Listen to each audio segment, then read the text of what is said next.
the Fantastic Four was the first of the Marvel books. It was the first true Marvel comic. Stan Lee and Jack Kirby pioneering their new approach to doing superheroes, which essentially was to take figures who were very one-dimensional characters up until that point and make them 2- and 3-dimensional, giving them individual personalities, giving them personal problems, not putting them through just stock situations, but creating a little soap operas around their lives.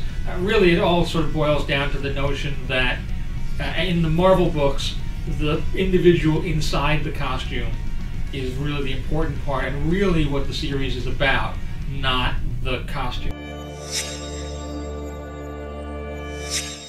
Jack leaving meant that the whole tenor of the strip changed.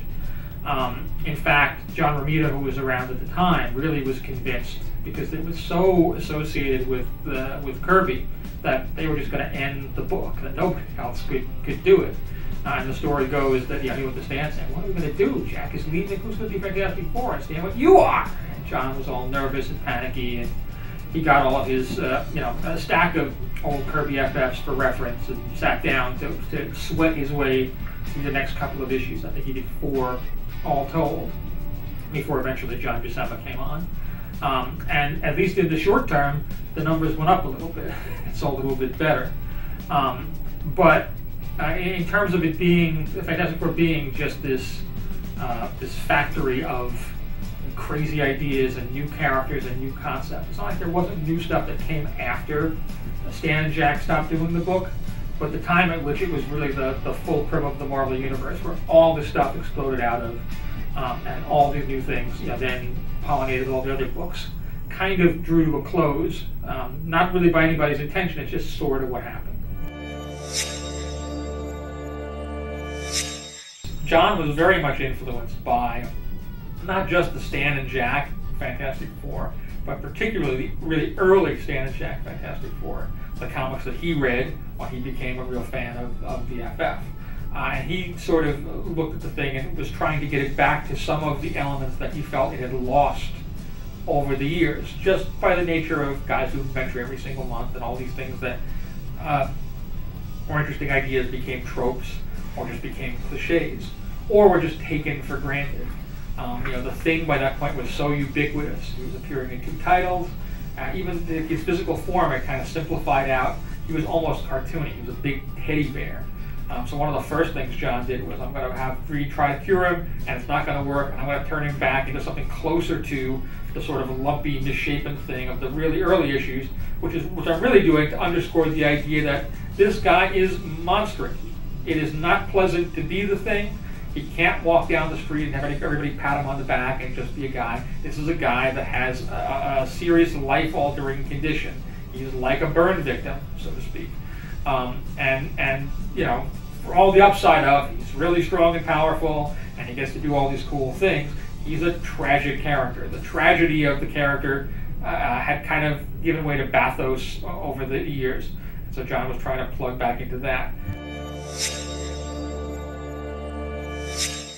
There's a cover around 375, and it's the FF. It's all of them. They are ready to go into action, and they're all carrying big guns, big Kirby guns, and they're all wearing jackets, because jackets and pouches were a big thing, including the Human Torch, who's on fire except for his jacket, which makes you just ask the question: what's with the jacket? Was he cold? What is he doing wearing a jacket over? It looked ridiculous.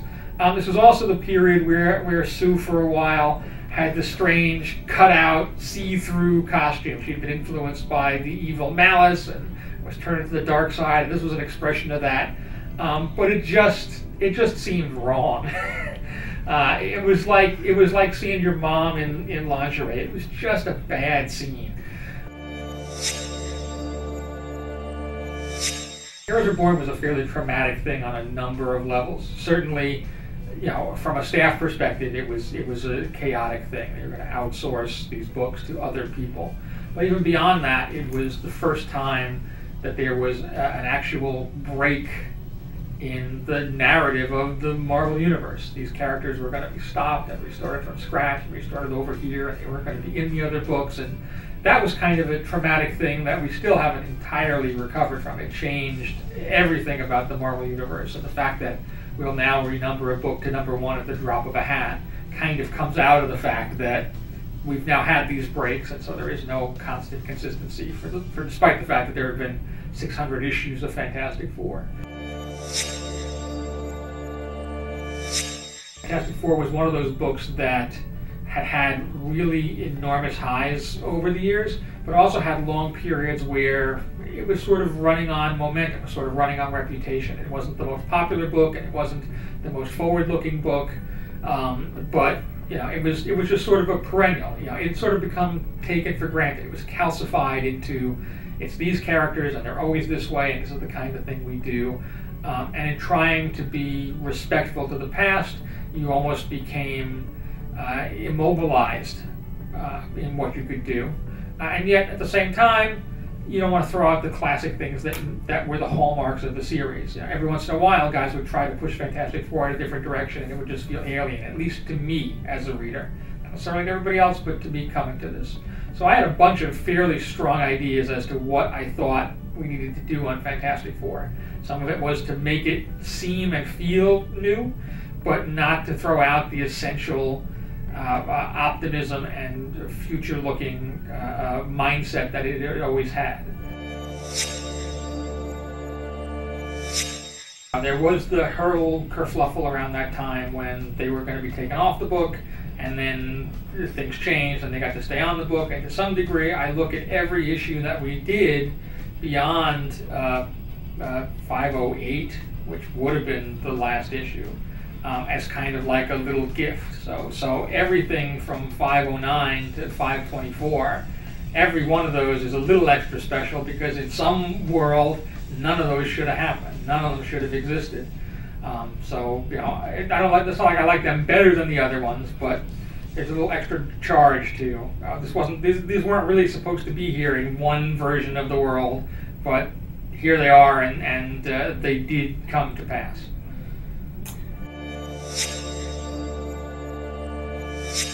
Among the things that he came in with right at the beginning was, and then I'm going to kill the Human Torch, and the Human Torch dies here. He goes, this thing happens, and so I bought in on that fairly early, talking about the story. We're going to do this, and this is going to happen, and this is what it is. And as these things tended to be, we were able to promote it in such a way, and we were able to execute it in such a way that it became a bigger thing than we really imagined that it would have been when we were first coming up with it. We thought it would be an exciting story, and it'll get some attention, maybe we'll get a little sales, but not quite the monstrous thing that it became. And two, sort of re-envisioning and remaking the Fantastic Four, that really has been the goal of the run throughout, from the get-go. And it's only taken Jonathan 36 to 40 issues to actually get there, because that's the way he operates. He doesn't change things on a dime. He has it all evolve kind of naturally out of the characters and the stories. So we're not even quite there yet. There's still another there that we're getting to that'll happen in the early 600s of Fantastic Four, at which point he'll finally be ready to tell the Fantastic Four stories that he wants to tell.